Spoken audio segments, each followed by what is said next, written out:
Biden is going to not differ from Trump in some big ways and then break completely in other ways.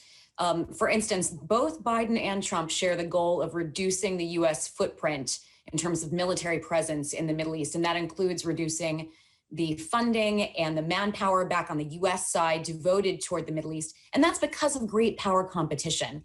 There are limited resources, and the feeling here among U.S. voters and among the government is that over the last 15 to 20 years, quite enough of both have been devoted to the Middle East. So both are looking for ways to reduce the costs of being involved in the Middle East, but not reduce the U.S.'s influence. And that will be the challenge. In terms of differences, you're going to see changes in the bilateral relations. If Biden is in the president's seat, you'll see him have a very different approach to countries like Egypt, Saudi Arabia, the UAE, Turkey.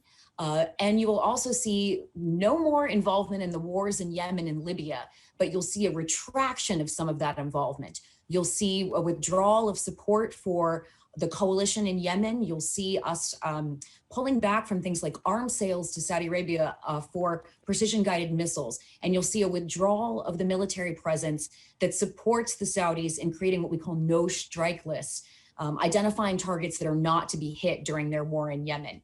You'll also see changes in the way that the Biden administration, if they're to come into office, deals with Russia and China in the region.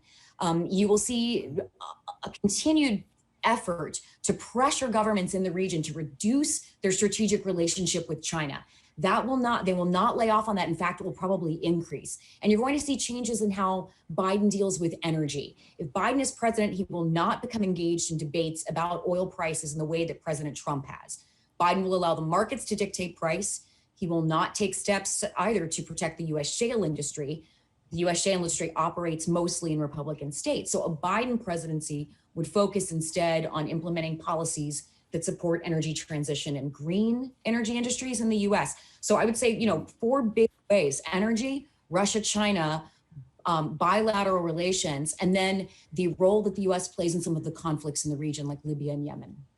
Right, I think we're missing one as well. What about Iran and whether or not a Biden administration would look again at the JCPOA?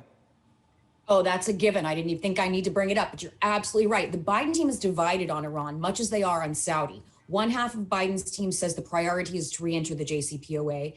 That half ignores Iran's proxies in the region and its program building missiles. The other half of Biden's team believes that the proxies and missiles are important, but the discussion should take place in a parallel lane to the nuclear negotiations. So a Biden presidency is likely to offer some sanctions rollbacks to Iran to incentivize them to re-enter nuclear talks and hopefully to enter talks about their regional behaviors. But we should probably expect Iran to take advantage of this initial goodwill rollback and to try to get as much as they can out of a Biden administration while giving very little themselves.